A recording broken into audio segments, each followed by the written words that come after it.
Je m'appelle Marie-Fidèle Doucingizé, j'ai 23 ans. Je suis étudiante entrepreneuse et donc je me spécialise autour des questions relatives à la communauté afrodescendante via la socio et l'anthropologie.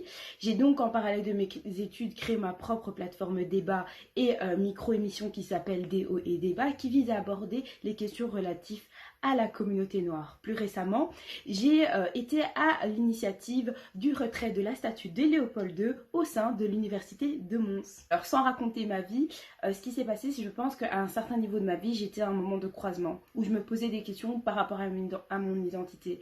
Est-ce que j'étais belge? Est-ce que j'étais rwandaise? Est-ce que j'étais les deux? Alors que vraiment j'ai conscientisé que mes emprunts culturels s'affiliaient plus à un monde belge, à la culture belge. Ma couleur de peau me rappelait et me renvoyait systématiquement à mes origines ethniques que je n'ai pas toujours compris par rapport à mon histoire familiale. Du coup, je pense que c'est ça qui a été un gros déclic vis-à-vis de ma quête identitaire et que ça m'a guidée en fait quelque part vers ce déclic militant aussi. Étant donné que je suis une formation en sciences humaines, j'ai pu remarquer un vide assez extrême vis-à-vis un désintérêt vis-à-vis de la scientifique, vis-à-vis de la communauté noire.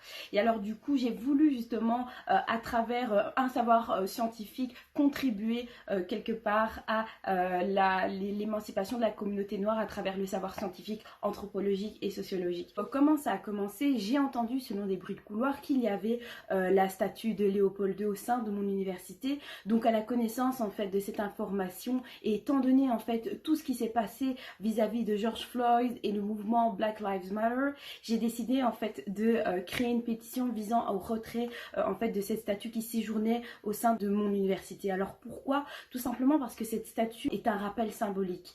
En premier temps, il vante et il met en évidence une certaine partie de l'histoire à travers la glorification en fait quelque part de la colonisation, mais en contrepartie, il occulte tout ce qui sera relatif au viol, aux mutilations et au génocide de millions de Congolais qui s'est passé durant l'histoire de la colonisation belge. Quelque part aussi, cette statue, elle vante une certaine idéologie visant à prôner une pseudo-infériorité des personnes noires. La fameuse question, est-ce qu'il faut déboulonner ou bien il faut contextualiser? Alors moi, je prône le retrait définitif des statues de Léopold II et tous les rappels coloniaux qu'il y a dans l'espace public, tout simplement parce que moi, je prône plus le fait de retirer les statues pour proposer en fait des éléments de substitution. À travers justement cette action, on n'efface pas l'histoire, mais on propose d'autres éléments de l'histoire. Et c'est ça en fait qui importe quelque part pour moi. Pourquoi? Parce que les statues de Léopold II imposées comme ça dans l'espace public peuvent heurter une certaine partie de la population qui fait concrètement partie et de droit de la démographie belge. Et donc du coup, c'est pour ça que pour moi,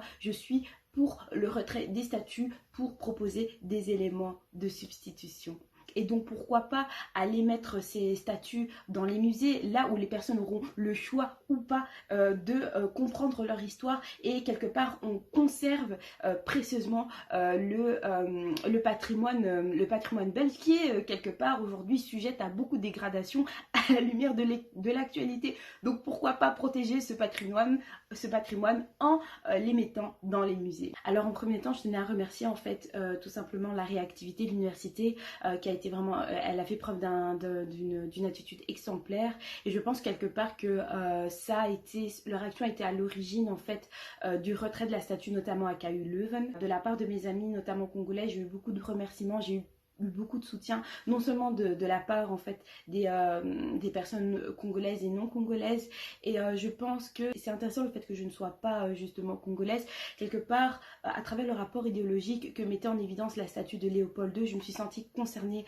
par cette question. Je pense que autour de tout ce qui s'est passé par rapport à la mort de George Floyd, au mouvement Black Lives Matter et notamment toute une polémique autour de la décolonisation des espaces et des esprits, c'est l'humanité, c'est l'identité des personnes noires qui est plus que jamais sollicitée et je pense que ça c'est l'élément central quelque part justement de cette action.